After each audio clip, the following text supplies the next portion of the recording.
And welcome back to the IWAR Network Tubecast. I'm your host, Alex G, and with me, as always, BRL, NWL, and IWAR Commissioner Matt Riley, and CWL Commissioner Micheal Swanson. What's going on, gentlemen? Everything. Everything and nothing at the same time. Exactly. All right, guys, so this will be your March 2020 cycle and review. We're going to start off with the BBL. Bloodbath League number 479, league champion winning 10 free matches, NWO, Big Daddy Cool. Damn it. TV champion, NWO, the Great Ani. Atlantic champion, Alpha Male XD. Central champion, The Patriot. Dixie champion, The Living Nightmare, Malax. Eastern champion, Black Fox. Mountain champion, Razor Ramon. Northern champion, The Blood One, Paul Winston. Pacific champion, Powerhouse. Prairie champion, the Sky Tiger. Southern champion, Mr. Kamuji. Western champion, Paralegal. Tag team champions, the Patriot, Alpha Male XD. TV tag team champions, MTG and Big Thad. Six-man champions, BA Fox, the Patriot, and Alpha Male XD. TV six-man champion, Lady Swine, Corporal Punishment, and War Pig. And your Battle Royal winner, Big Daddy Cool. So, Derek, what's going down in the BBL? Well, there's a lot of things going down. We're rolling on through with the Von Erich Classic 3.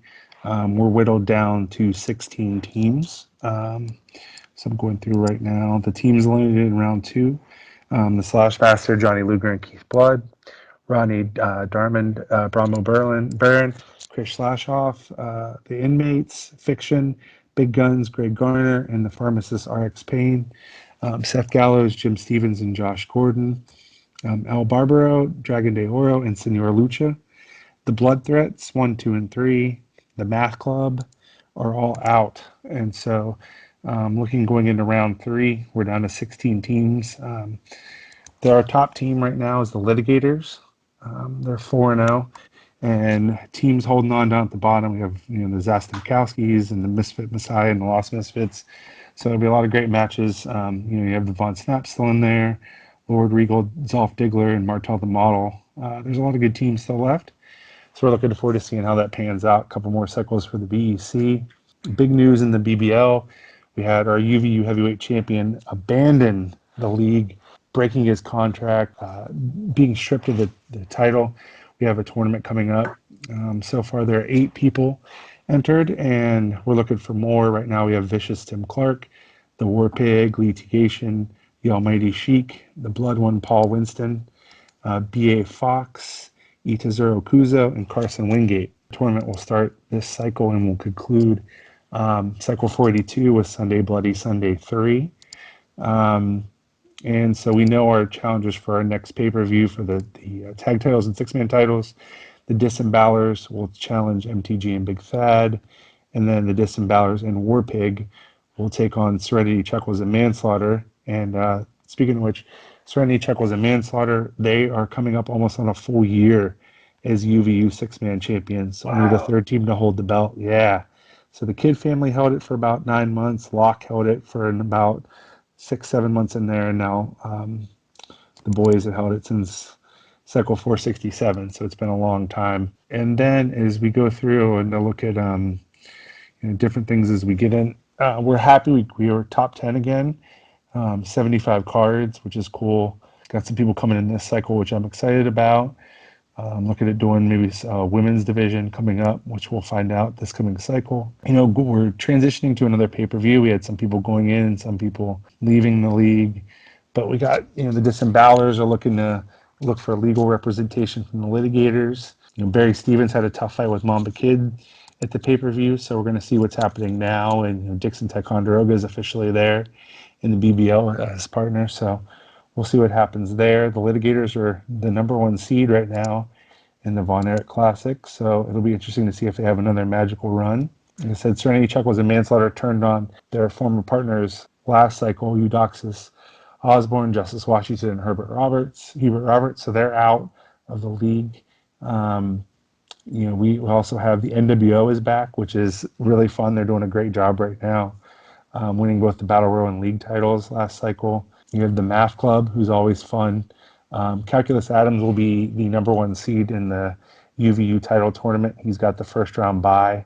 And Mamba Kid will be in the tournament as well, as I just found out. He's literally, as I'm recording this, that he's entering. The White Claw Outlaws looking to make their mark in the tag team division. We got some mystery. A very mysterious woman is going to bring class and dignity to the league. Graham Cracker Johnson looking to find someone to tussle with. And that's about what's all going on in the BBL right now. So there's a lot going on. We're building slowly. We're getting up in there in cards. And with more people coming in, we're really looking forward to seeing where everything goes. Yeah, man, it's been very exciting to see this league come up in the last couple of cycles or so. Very excited about the future of the BBL, and I think it's gonna be great. I appreciate it, man. All right, fantastic. Before we move any further, we recently received some sad news. Matt, do you want to relate to the folks at home with a bit of sad news that we received as of late? Yeah, sure. I mean, those of you that have already read the IWAR report will be aware of this, but Anthony Ibrahim, who was a player, also known as Tony Flair, in the IWA for years. I crossed paths with him. I think the first time I was in the GRL, maybe the PKL, but he was always, did very concise promos, DX laden stuff, and he was always active, very involved. And apparently, at 53 years of age, he passed away on April 3rd.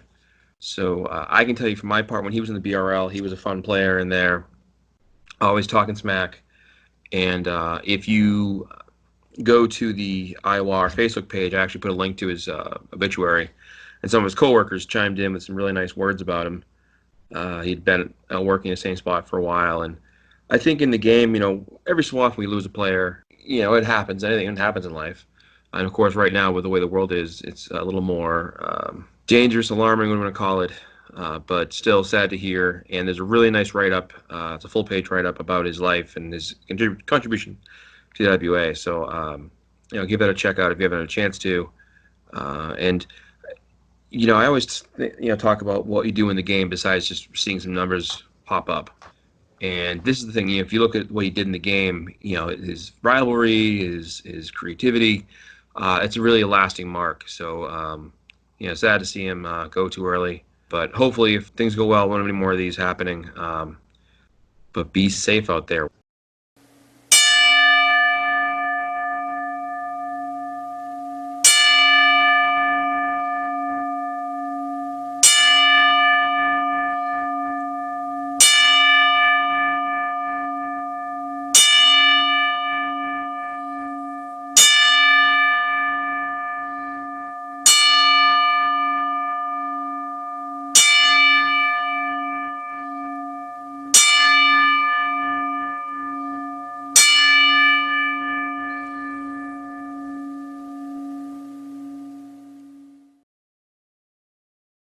Next up, Continental Wrestling League number 249, League Champion Terrible Thomas Perez, TV Champion Scotty Flash, United States Champion Alec Von Schnapp, Yukon Champion Johnny the Wrench Morello, Caribbean Champion the Outlaw John Nash, Amazon Basin Champion Alex Von Schnapp, British Isles Champion Hazard, Arabian Champion Toxic, South African Champion Axel Von Schnapp, Siberian Champion the White Trash Warrior, Ronnie Wargoner, East Asian Champion Vincent Torrio, Oceanic Champion Monster Truck Tanaka, Tag Team Champions Donathan Zabapowski and Kenneth Zabapowski, TV Tag Team Champions Axel Van Schnapp and Alex Van Schnapp, Six-Man Champions Axel, Alex, and Alec Von Schnapp, TV Six-Man Champions Johnny the Wrench Morello, Vincent Torrio, and Mike freaking Mason.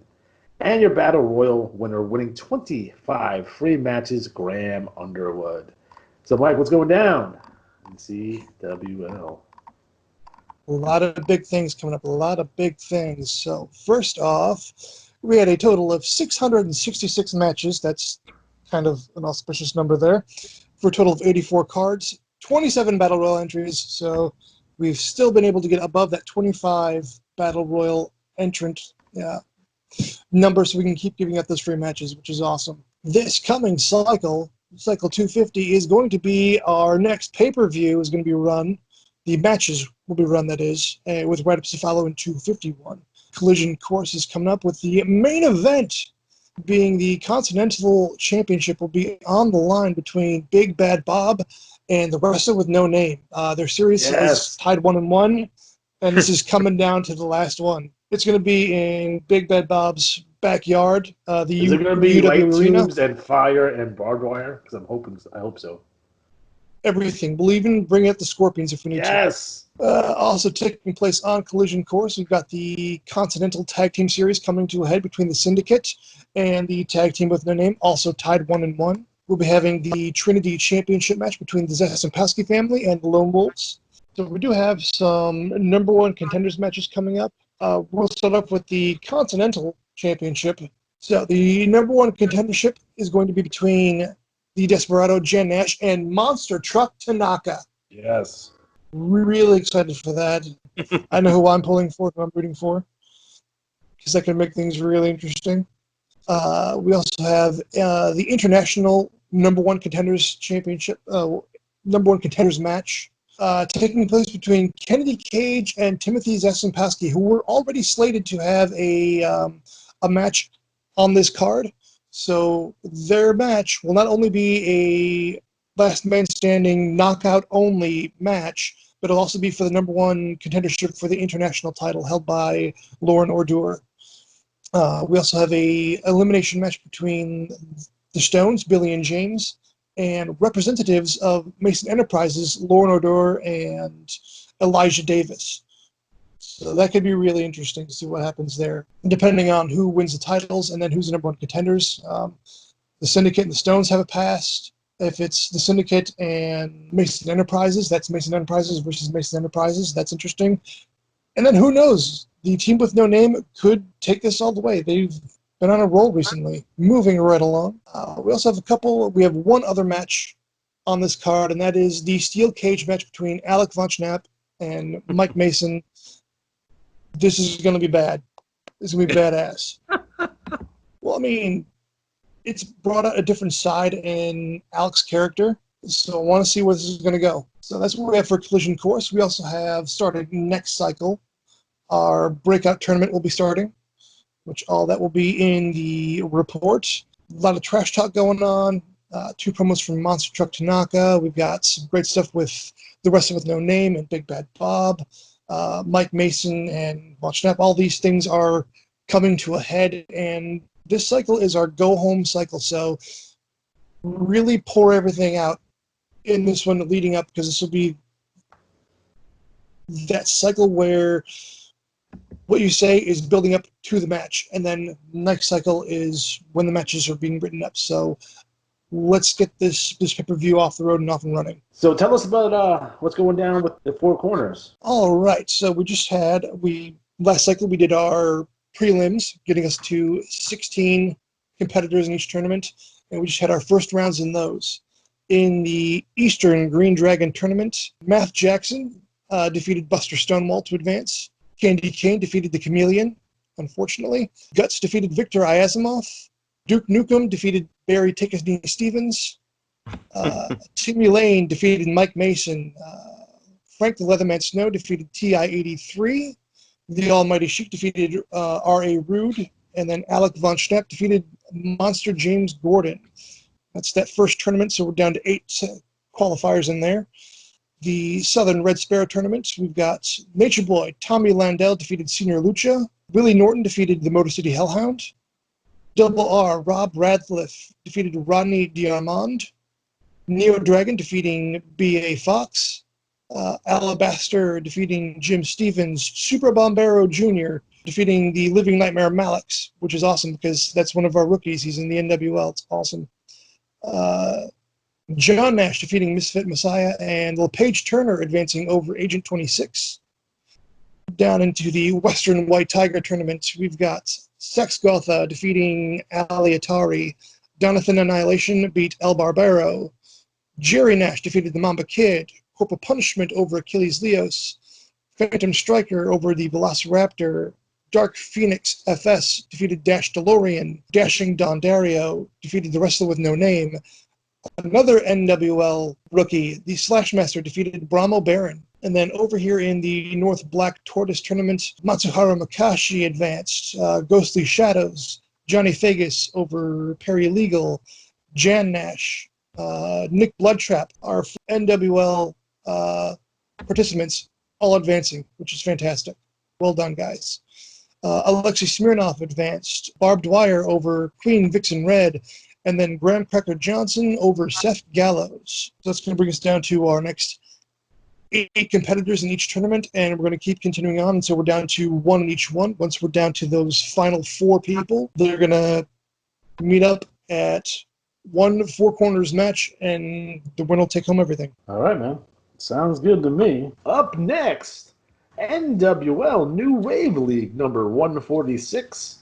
League champion Rideshare Ryan. TV champion Broke Brogan. Atlantic champion Hate Clown.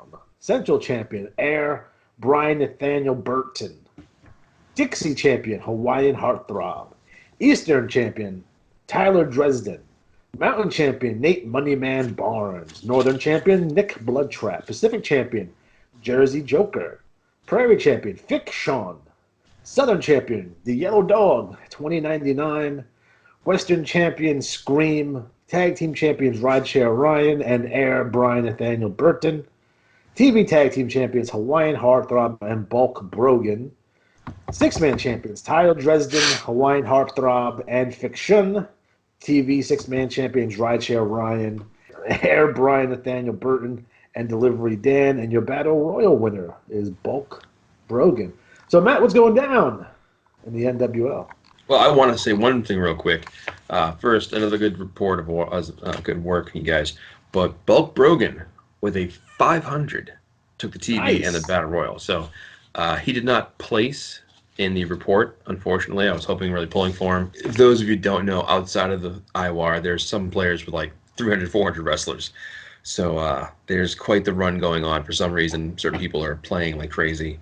Hey, it happens. But just know it was 500 is a good strategy. It's a great job. So good work by Bulk Brogan. I do want to say that of our champions, all right, of all the champions on the champions page, all but one have got a hold of me. So thank you to everyone who has taken the time to email me, message me. We just bumped, I think, 4 new guys into the NWL locker room. And it's great. You know, we get to talk about things, you know, life in general as well. But now that everyone's getting some free time because of the, you know, almost near nationwide shelter-in-place orders. This is a good escape. So NWL-wise, some good stuff going on. We're coming into a clash.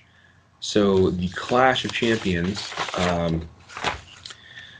I guess you'll hear this before you see the results, so I'll just talk about it. But the latest Worldwide Classic, which was the 62nd, Keith Blood defeated Nick Bloodtrap. So that was a great final. You'll see the write-up in the most current issue. Was there blood? There will be blood.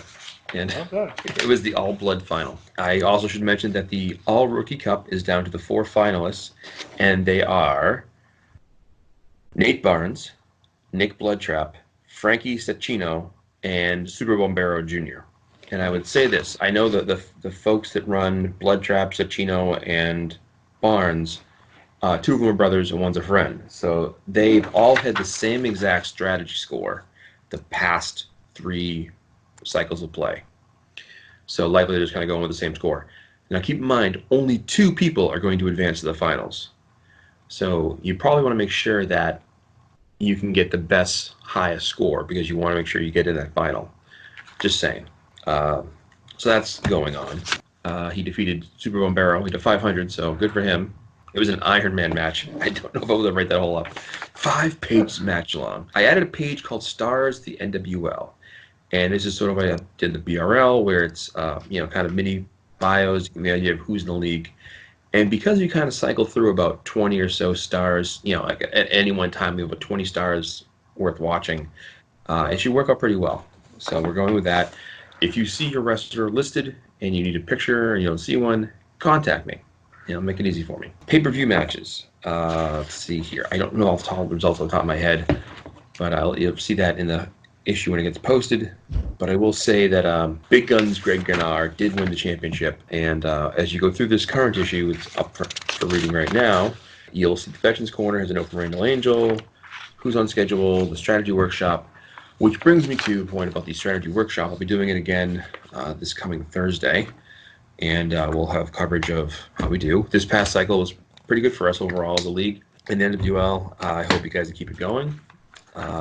Trash talk wise, a lot going on. The feud between Fiction and Greg Gennard, and involving a lot of the people with superpowers getting involved. But some nice additions. Bulkster, some good promos. We have a new guy, Lord Baltimore Thomason. So I'm just keeping up, and I like for anyone listening who hasn't, contacted me yet, contact me. It helps. Like even the Hawaiian Heartthrob, he sent me an image, and if you don't want to be involved in social media stuff like Facebook, that's fine. You at least get a hold of me that way. But if you want to be, get a hold of me, and we'll get you in the mix. So that's I like going on. Bad Blade. Bad Blade might be my new favorite NWL for this. He got a hold of me as well, so he's in the mix. So there it is. I appreciate the Guns N' Roses music, by the way. Nice. All right, so that's the NWL happening for you. All right, fantastic. Now, Matt, just to change gears here for a moment. Oh no! You had a couple of questions. We have a Q&A session going on right now. So what's some of the questions that you have? Well, let's see here. One question was, what is the best time of day to calculate your strategy? 4 a.m. Sunday nights or Monday morning. That's when I do mine. I would say, if you don't want to have doubled holds or forgotten holds, don't wait till last minute. Get a nice quiet room somewhere and knock it out.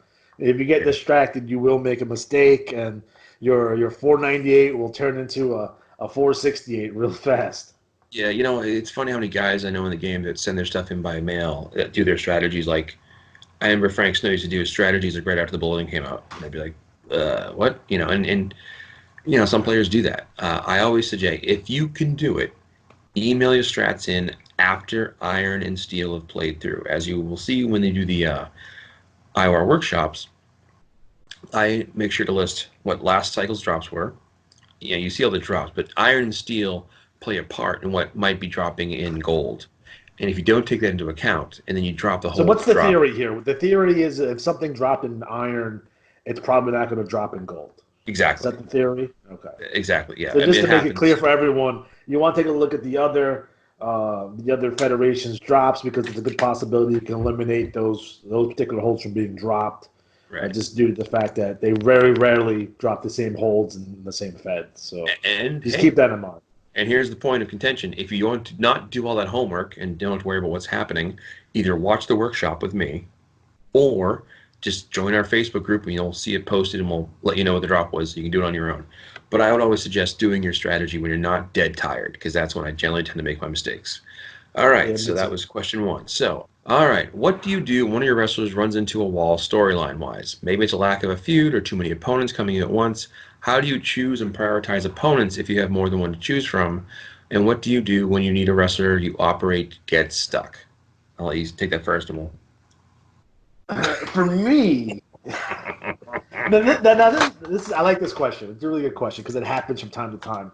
From time to time, you do get writer's block. You don't, you can't see what's going on against the forests and in the trees and whatever, right? And you're stuck. So what I like to do is this: when I get stuck for a angle or a feud or a sneak attack or something I need to do, I do something that everyone should be doing, and that's watch more wrestling, right? Mm-hmm. So if I'm stuck, I'm like, all right, I can't write no more. I got nothing, right? I got nothing. I want to stop what I'm doing. I'm going to go on YouTube or on the WWE Network, and I'm just going to watch random shit, right? Sure. Watch USWA, Memphis, World Class, Florida. Like, stay away from your WWF and WCW. Watch some independent stuff. And usually, at some point in the next hour or so of watching random wrestling, an ideal will spark. Right. That's what works for me. Now, in terms of dealing with too many opponents, that's a That's a if you have a lot of people coming after you, that's a good thing. That's a positive. That means what you're doing is the right thing. It means people are invested in your character and they want to work with you. They want to attack you. That's a positive. It can get out of control sometimes, especially when you don't have defined baby faces and heels and you're getting attacked from everywhere. So my suggestion to you is have your wrestler get in a car and hit them all with the car. 1,000%. Me personally, I like to cast a wide net. I like to be feuding with many different people at the same time because it harkens back to an era. We talk about Jim Crockett promotions. Like Flair would get on a promo and he would talk about like 6 different guys on the promo. He would talk about Ricky Morton, Nikita Koloff, Dusty Rhodes, Ronnie Garvin, Jimmy Garvin. He would talk about everybody. So that's an embarrassment of riches there. But for me, you don't have to prioritize. There's people that you could put in the back burner. Like, for example, I'll give you an example of what I'm doing. So, like, Luther right now, he's doing his Revolution Extreme thing. He's not technically in a feud right now. He would like to get in a feud with the Velociraptor. So, he's not feuding with him at the moment, but he is taking little pot shots at him. Kind of he's like, oh, so I'm coming to get you. Oh yeah, I don't want to remind everyone that Velociraptor's a punk. Right. You want to respond to everybody because if you blow someone off, they may not want to work with you in the future. So you always want to, keep that in the back of your mind. And you can talk about multiple guys and promos. You can sneak attack more than one dude. It's all good. You can be a Steve Austin running around and stunning everybody, and that plays into a character. You want to prioritize the guys you're going to be in a pay-per-view match with, to be completely honest. So if you're fighting someone at a pay-per-view, if it's Ali Atari and Christian Warrior, you want to be focused on Christian Warrior, and then everything else will take second fiddle to that because that's your pay-per-view match. That's where your focus shall lie. Right. The way you can do to get away with that is like, you can have your match at your pay-per-view and have another guy that you're feuding with do a run-in or be a special guest referee, and you can keep the story going from that perspective. Sure. What do you think on that? Well, I would say a couple things. One is if you hit a wall storyline, I would say one other place to go besides wrestling, and it's going to sound a little crazy, Japanese action or Chinese or Korean actions like cinema. And I'll give you an example, Hard Boiled. If you ever saw John Woo's classic Hard Boiled. Yeah. The undercover guy, but the bigger thing about that kind of cinema is there's a lot of things where like friend becomes enemy, enemy becomes friend, and it's like constantly spinning and turning around the sides. I had a player say to me, "Why don't you turn Señor Lucha heel? No one will ever see it coming." And I'm like, well, it's not just a matter of turning someone heel. It has to be either the right situation because when I always think back to some of the best heel turns ever, like my favorite is Barry Windham. When he turned against Dusty Rhodes and all those guys, because I didn't see it coming. But also, his reasons for why he did it made sense. Don't forget that JJ was planting the seed for like fucking, I don't know, 3 months in his head. Or you look at you look at a turn like Randy Savage and Hulk Hogan. Well, it made sense because he was jealous and the Elizabeth factor, and it played it on TV, and it was like watching your best friends fight. Like no, because Mega Powers is so popular. But it was also awesome just to watch from a feud point, right? So then you go forward. Well, Hogan turning up and joining the NWO, one of the probably more recent, or I should say recent, 20 years ago, whatever. But as far as turns go, I guess the most recent one I could think of would be a shocker was when Seth Rollins turned on the Shield. Yeah. That was a surprise. And well done. And I think for characters, part of the way you make a turn work, and people always like turns, like, I turned my partner. Well, part of the reason a turn worked is because you've established a character. So the turn is a shock. Well, the same thing with feuds. If you're feuding with somebody, and I had a player write to me just the other day, actually, and I'm writing the WrestleRama. I finished all the matches that I'm writing for WrestleRama are finished, except one that I forgot and I had to add it in there. But other matches are all done. And one of the matches, the player wrote to me and said, "Hey, I'm really bored. I don't know what to do. I'm kind of getting stuck. What do you think?" So one of the matches had like a 1 point finish, right? So what I try to do, when finishes are 1 point, I try to either do the close finish, really athletic competition, or something happened to twist it, right? So I took one of the matches and I injected this guy's wrestler that he wanted to get more involved into the finish. Now what this is going to do is then set up a feud between him and the person he attacked, and the person who wins the match, I'm setting that person up for a new feud. Because what I try to do is not leave the player like in the lurch, like, what do I do now? I beat that guy. To me, it sets up multiple different feuds. So that's one way to look at it, right? You want to get involved, ask your commissioner, because you can kind of play like matchmaker and, okay, I'll pair with this guy. Another way to inspire yourself is to think about your character. And I had a couple months ago, I did a thing in the BRL, maybe it was back in January, and it was like a welcome to the BRL thing. And I had an example of like the different feuds that the way I kind of viewed them in the IWA game concept. And they're in cycles of 3. So a small feud is like a 3 to 4 month run. And then you move on to a new feud. Because the one thing you don't want to do in the game, and this happened like, I can give you an example. There was a Leather Brigade versus the Disciples of Doom feud in the BRL for 2 years. It went on forever. It went on forever. And I think one of the things you want to work towards, like I'll give you an example. Like recently, we had Hussaf Adam Cash feuding with Ghostly Shadows and doing kind of a evil Undertaker versus, a budding hero. And the idea was he's trying to beat this guy. And they had 2 matches at these pay-per-views in a row where they went to a draw. And I did a finish. I won't give it away, but there's a winner in this current match. But I did a finish that makes it kind of mysterious, but you don't know what's going to happen with one part. Like you don't know what's going to happen to Ghostly Shadows next. So it leaves that like air of mystery. And Ghostly Shadows in my book is kind of like Undertaker. Like they're such a big character that one loss isn't going to shatter their mystique. And I think in that way, especially, we forget like in 3 weeks is a new cycle, so just move on. So one thing you might want to think about doing sometimes is look in the league and see who your most frequent trash talk participants are, right? So you say, okay, look at the BRL, and there's a ton of guys TTing, right? There are guys that TT sometimes, and they TT a lot, and they get no response. And I always feel bad because it's like they're putting in the work, they're doing they're showing effort, they're trying, and people aren't really biting. So I've actually gone so far as to make wrestlers sometimes just to kind of play off them and set up good feuds. Like there's a feud actually I'm on the TT tonight or tomorrow for one of my wrestlers who's going to just go out and just demolish somebody. I mean, just absolutely brutalize somebody, because I think that wrestler deserves a feud. They've been sitting there for like a long time. And no one's bitten. Like no one's it's like bait, right? No, the fish ain't biting. Like no one's taking the bait. So I'm going to step in and see what I can do and make fun. And the idea is hopefully what you can do is part of the fun of the game is you can get to a point where you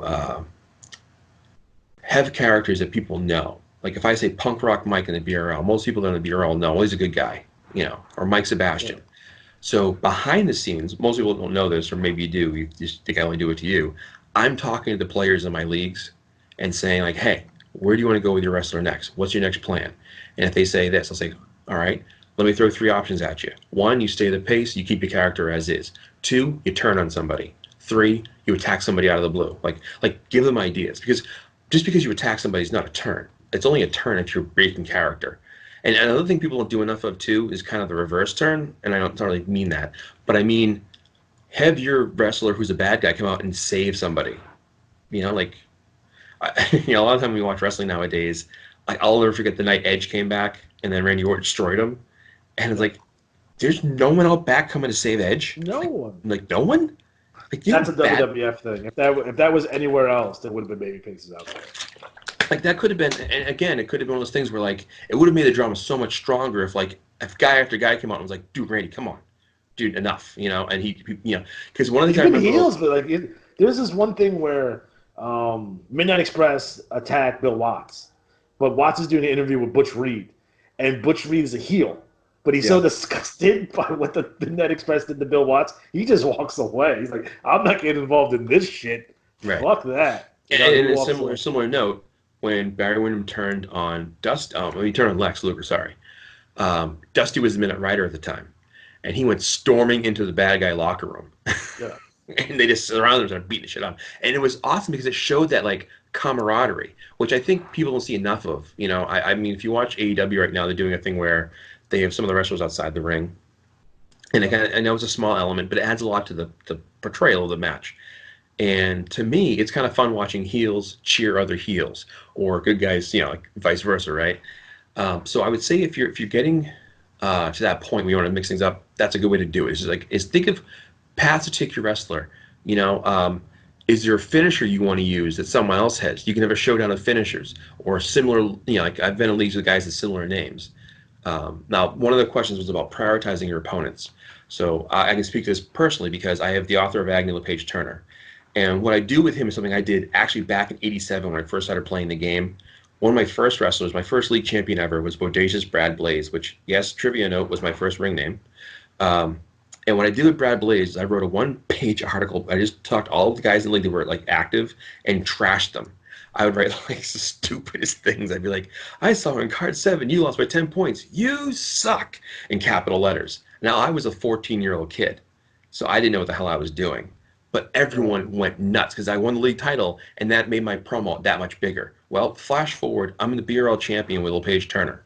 And I was happy he won. Then he retained. And I was like, holy crap, it's so good for his TT. Now, LePage Turner, if you're not familiar with LePage Turner, go to the BRL Bulletin, and you'll see what I do with him. And I've done with him since I first started in NWL with him, is I do a one-page book report. And one half of the page is kind of like fluid or an angle. And then I have little like smaller points where I make fun of people.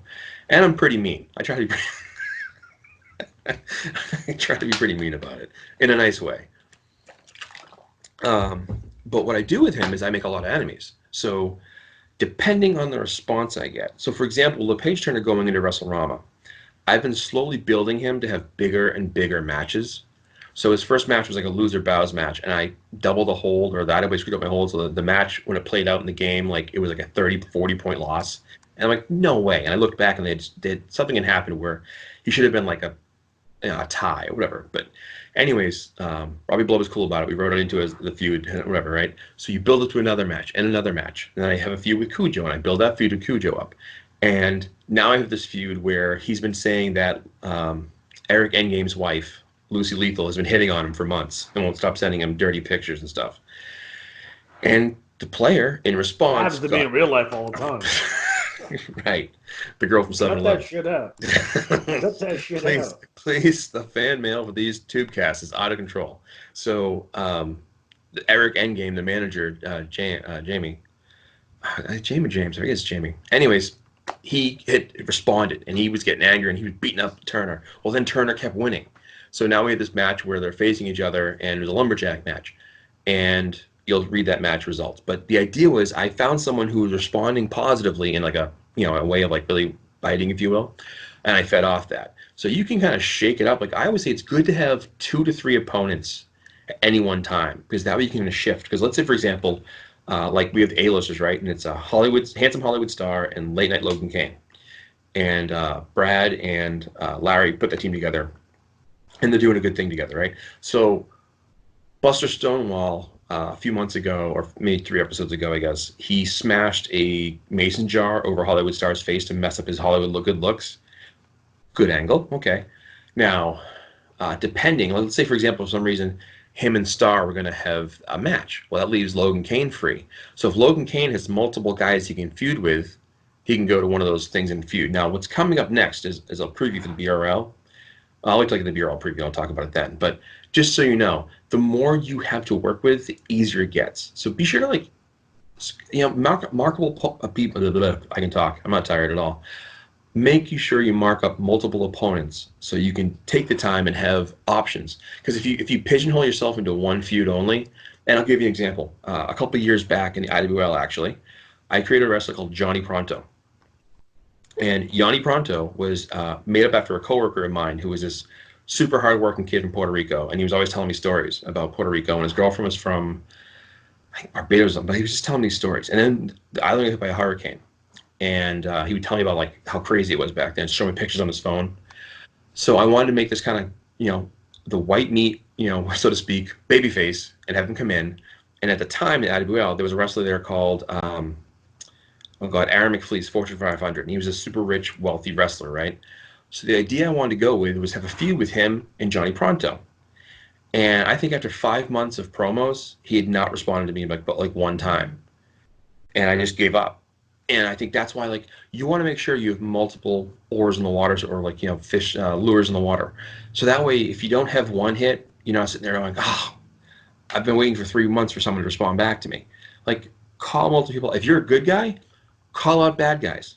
Tell them to knock it off. Like I always like to play my good guys as super like corny, like Senior Lucha. You knock it off, wagging a finger. So don't be afraid to do that. Just if you get stuck, look at videos, think of what you want to do with your character, reach out to a commissioner, because you might have somebody sitting there going, well, this person's looking for a feud. You're looking for a feud. Ta-da! So that's that question. I think those are the two major questions. Okay, fantastic. This came from the NWL support group. And if you have questions, just get them over to Matt, and we'll read them on the Tubecast, and we'll answer your question. There was one other question that came down to more of a question of the game, of how the IWAR report gets figured out. So in briefly, what they do is the IWA figures out who the very best champion at every title was by score. So let's say you're the Atlantic champion, and you have like a 500, or I'll use Bulk Brogan for example. Bulk Brogan had 500 TV titles and Battle Royal wins. So what they do is figure out who the highest score was for all the TV champions across the game, and whoever has the highest score is the winner in the U.S. Championship, right? Yep. Now, what happens is you get sometimes where more than one person has 500 or 501. So what they do is it's called perfect point flow. I did a thing about this in the show, the last couple strategy shows talked about this. I'll talk about it again next time. And the idea is they go to your 15th hold, and they take your wrestler's, so Bulk Brogan's 15th hold, and look at wrestler X 15th hold. And if they have a hold of, let's say, 45 points or whatever it is, whoever has a lower value hold is out.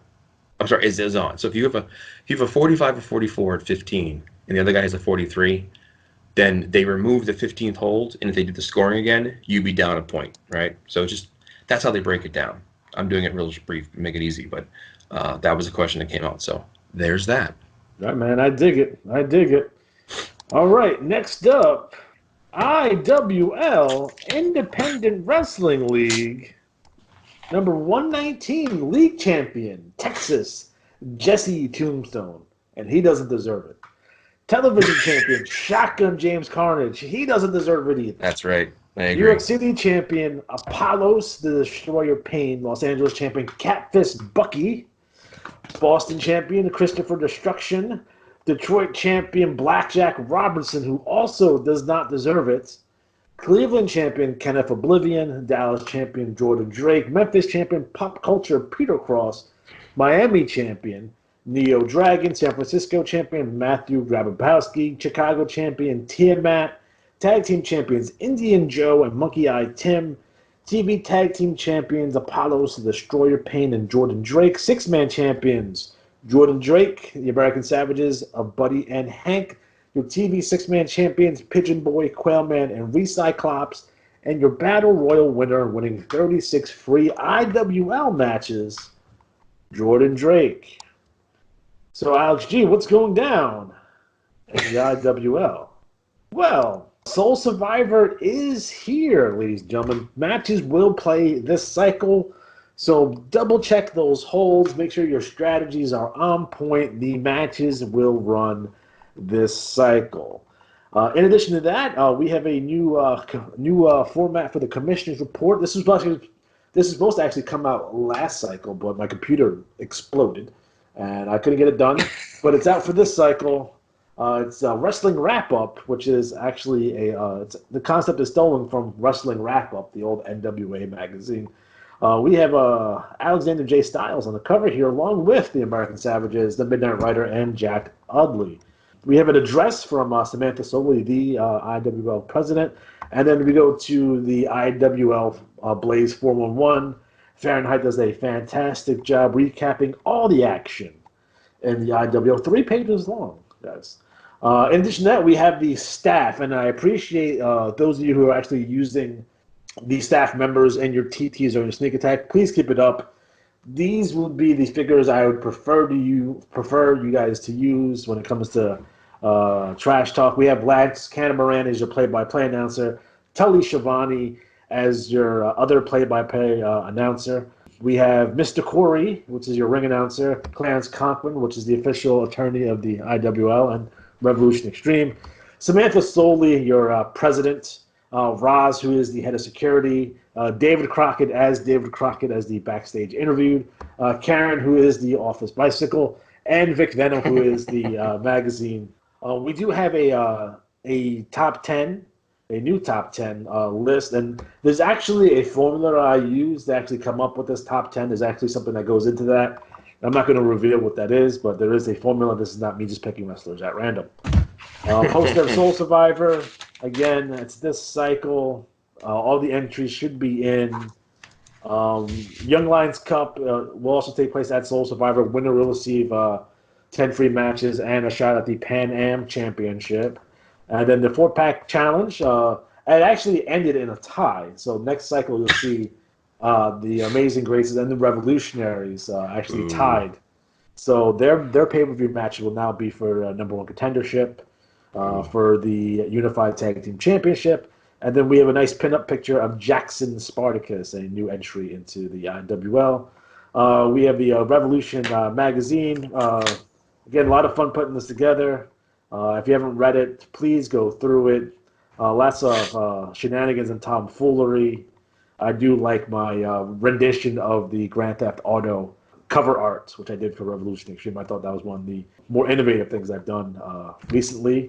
And also, we have a picture of Mr. T cereal, which is now 1,000% more revolutionary.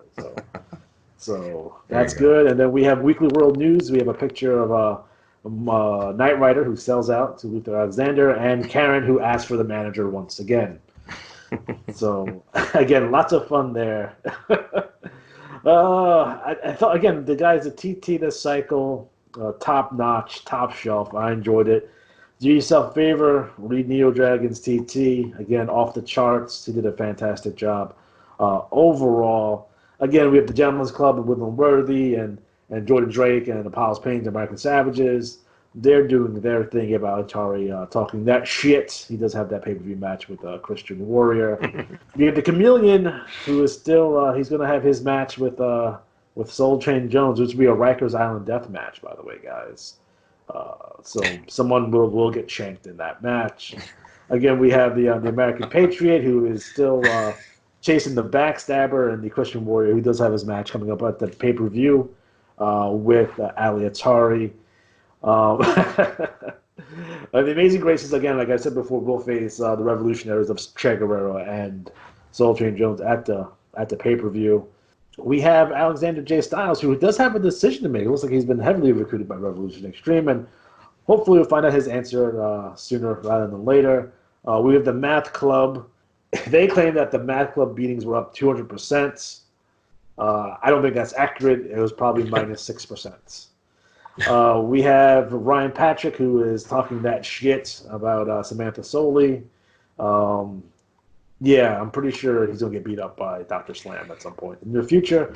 We have Rolly Hatchet, who is my new favorite wrestler in the IWL because he is based on handsome Jimmy Valiant, and I do have an affinity for the handsome one himself. We have the Three Birds, who, again, the Three Birds have their title defense against the Red Savages at the pay-per-view. So there you go there. We have Magnum TL and the Midnight Rider, who continue their rivalry with the Gentleman's Club. We have the unusual heroes. They're going after the IWL 6-man titles, which we don't. And they're going into a rivalry with, looks like they're going after the Regulators. So the Regulators got a marked men. They have are. a lot of guys coming after them. We have the Bone Cutters and Pop Culture, Peter Cross. So we have Joe Boring, who is, from what I understand, the expert's pick to win the Young Lions Cup. Ooh. I don't think that's accurate. I think it's going to be Alexander J. Styles for me personally. We have the Velociraptor, who just recently won the Elite Gold and Metro Championship. So congratulations. Hopefully he won't be extinct anytime soon.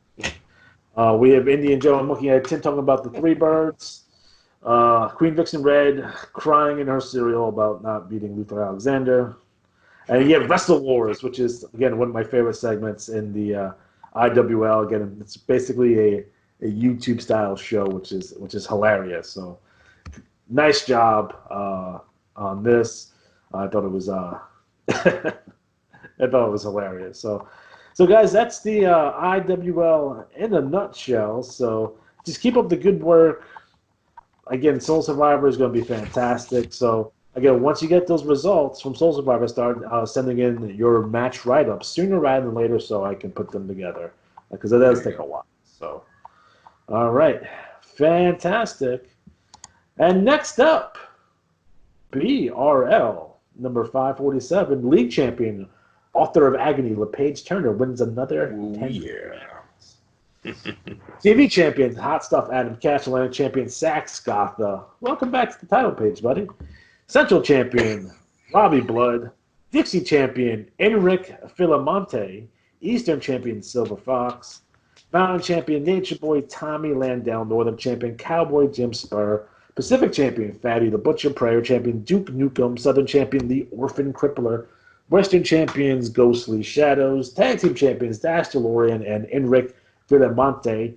TV tag team champions, Sharpshooters Jake Scarlett and the Russian Rocket Alexei Smirnov. Six-man champions, Jake Scarlett, Max Ripley, and Alexei Smirnov. TV six-man champions, Dark Phoenix, FS. The legendary Frank Leatherman Snow and Duke Nukem. Battle Royal winner, Sabretooth, and he wins $50 in IWA credits. So congratulations to all the champion. And Matt, what's going down in the BRL? Well, there's a lot going down. As I mentioned earlier in the show, I just finished writing most of the WrestleRama pay-per-view. It is our big show every year in the spring. It's kind of our WrestleMania. And there's a lot going on. It's a good time in BRL. Loaded Not roster. in an empty arena, that's for sure. No, and I actually, if you notice in this cycle issue of the IWAR magazine, I talk about how players write what they want. I just kind of urge people to kind of not lean too heavily or try to avoid the coronavirus stuff, only because this game is like a lot of things. You want to escape that stuff just any way you can, especially if you're in an area that's really getting hit hard by it. But top to bottom, lots going on. Sabretooth, $50 out of big credit. That's a second Battle Royal win this year for him. Author of Agony, retaining the title again. I was really surprised by that. That was the 495 too. So sometimes it's better to be lucky than good. Ooh. Yeah. Nice. So a good time. Lots going on, and this. When I finished writing the wrestling matches, right, I go, okay, what's the next show coming up? Well, the next show is in 3 cycles, and it's the Money in the Bank show. And that's the ladder match. And what I do is I have, I think 10 or 12 matches, and the winners of those matches get in the match. So you'll see in the next issue who's in it. And what I try to do is everyone who is active with TTing that should be in it, I try to put at least one of their wrestlers in that. So there's about 20-odd wrestlers. Some people that don't trash talk at all, or, and it's funny because one of the guys like in the NWL wrote to me and he was like, hey man, blah blah, I'm really enjoying the league, but just so you know, I don't trash talk. I played a long time ago, I didn't trash talk then. I'm like, that's fine. You want to be active? That's cool. What I don't want to do is I don't want to put somebody on the curb or on the bench, so to speak, that does trash talk, because Alex and I have talked about this off air sometimes about how, if you don't like to trash talk, that's fine, but why would you play in our leagues? It just doesn't make sense in a certain way. I mean, like, I get they're fun or they're more competitive, but it's like I wouldn't go and play in a flooded league because I don't care. That's not my style of play. And maybe someone can answer that question for us. Why do you pick our leagues if you don't like to trash talk or don't like to promo or do any angles? You're welcome to play. That's fine. I don't want to bump somebody out of the fun part of the game, if you will, the angle play that does play that for somebody who doesn't really care about it. So if you do care about it, it makes no sense. Right. You could put a commissioner's championship on someone who doesn't TT. And it makes it completely worthless. Right. And I'll say this too. what I try to do is some players have had difficulty writing trash talk or they're nervous. I get people saying like, "Oh, I see what you put a page out or so and so does this," and it's like, don't. It's like golf. Worry about your own game. Doesn't matter what they do, and you don't have to write a huge page. Like I always go to Magn TL in the IWL. He does like a one paragraph, not even, and he makes great That's stuff out of it. super effective. Right. So you can work around it. Um, so so get your heads on right. The winner of the Money in the Bank match gets a Money in the Bank briefcase. It's good for a shot at the Global Championship or tag or six-man. To kind of just give you some idea what's going on with BRL titles, I posted on the Facebook page, so these results are already posted. It's not a spoiler per se, but if you don't want to hear them, that's fine too. But just so you know, what I like to do is tell people the results so you can build your promos around it so the bulletin feels more current and fluid. So in the main event, it was Izzo does terrible, Alexei Smirnov, the King Tony Rose, and Money Driven Mike Sebastian. So just kind of give you a behind the scenes look. So what happened was I screwed up and put the wrong pairings with the wrong guys. I put like Tony Rose should have been challenging for the global, and I think it was Smirnov was going to be challenged by Sebastian. So I got to thinking, like, you know what? I'm going to turn chicken shit into chicken salad. So what I did is made a four-way unification match to unify the global unified titles, just to have the global title, right? And yes, I was a fan of global wrestling, so that's kind of why it's there. But that's not important right now. Eric Embry, anybody? So anyways, what happened with Ari Rude? Ari Rude had the Money in the Bank. He won it last year. And he kind of pulled, I think was it Dolph Ziggler that had it for like a year? I always forget who was the guy who had it for like a whole year practically. Was it Rollins?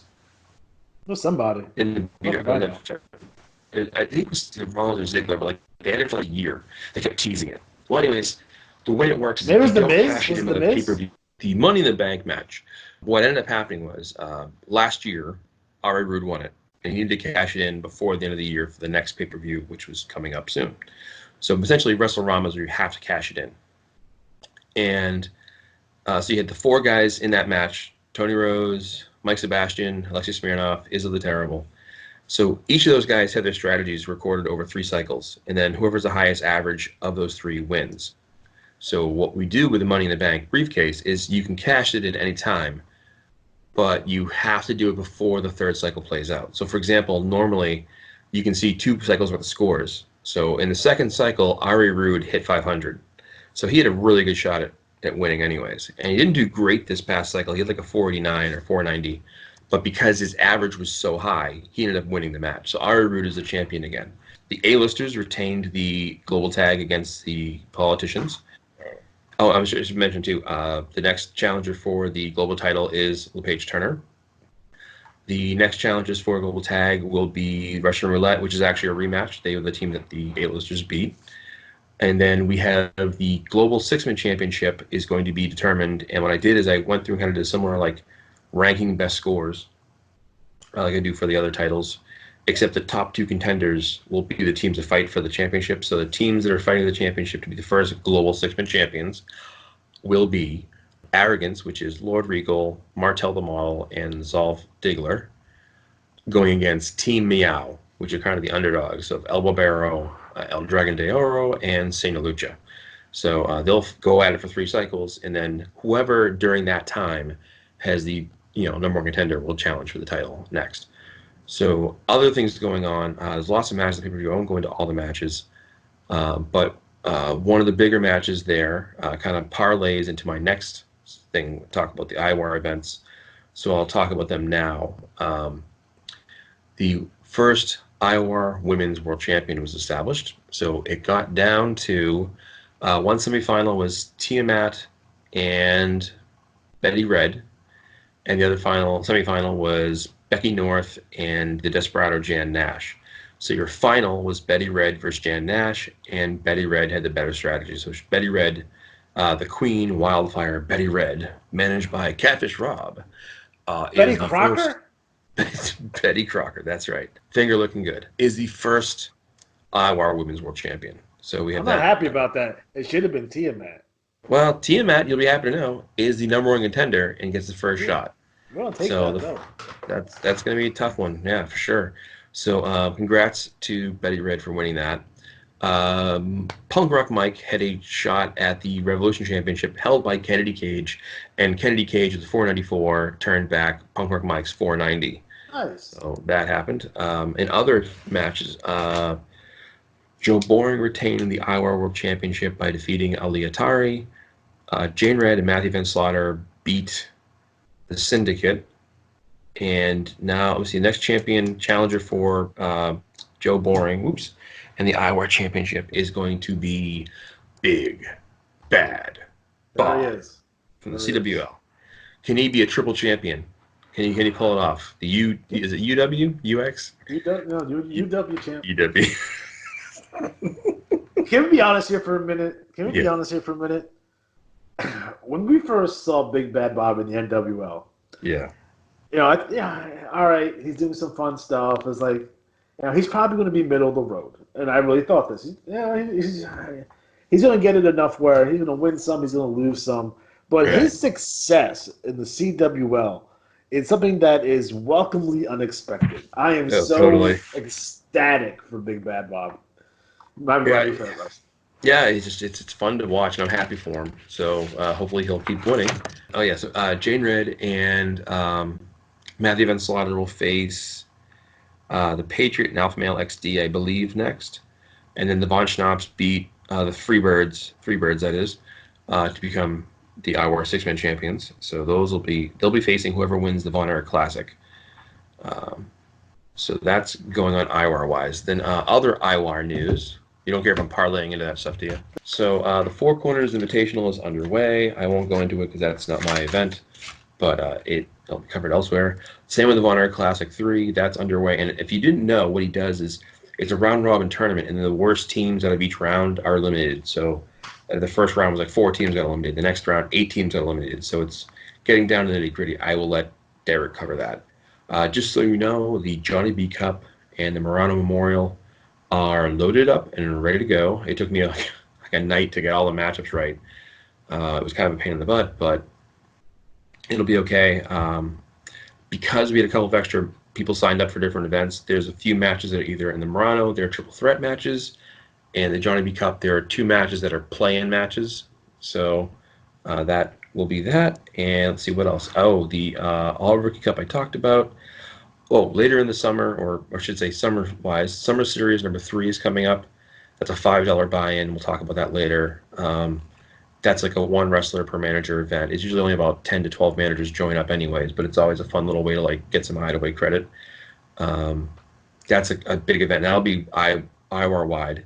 And also coming up in the summer is going to be the War Games, which was around a while back. It's being brought back. That's going to be an IWL event, and that's a thing where you have 5 wrestlers in each team, and those teams go head-to-head in one cycle, and the winning team wins the prize. So winner takes all there is for IWAR events. I want to talk about the voting. Everyone should have voted by now. I think that's pretty much it. I mean, and like I said, BRL-wise, to jump back in BRL real quick, there's a lot going on there. Just you're better off reading the bulletins. If anything, just read the BRL headlines that cause all the action. But IRL-wise, it's really going well. We do honestly expect a drop in activity. We know everyone's in a similar boat like myself. I'm out of work because the medications that I'm on kill my immune system. So if I get the virus, I'm probably going to die. So that's great. But if I can get off this medication, I'll actually get back to normal, which would be great. And but not being able to work kind of sucks. So I feel bad. My friends are all out there on the front lines of Trader Joe's, getting coughed on probably. Yeah. So, anyways, in addition to that, don't forget War Games will be this summer. So we have the War Games coming up this summer. It's going to be teams of 5, and they strive to survive. Again, when it comes down to the teams, it could be 1 manager with 5 guys. It could be 5 different managers with 1 guy, depending on how many wrestlers you have in the event. Will determine how much you're going to pay. So, for example, if I have 3 guys on a team and Matt has 2, Matt's going to pay 2, and I'm going to pay 3. If I have 5 guys, I'm going to pay $5. And start coming up your team. Start reaching out to other managers about them possibly joining your team. And they come up with new and exciting team names, much like the Survivor Series. So I want to see a couple of Rude Broods and Hulkamaniacs and Visionaries. Which are my favorite teams. Vulcamaniacs. Ultimate Maniacs. Yeah. Whatever. So that's coming up this summer. So keep your eyes out for more information regarding that. There it is. All right, Nice. guys. So we are officially out of time. So for Matt Riley, for Derek Tuttle, for Micheal Swanson, I'm Alex G. Have a good night.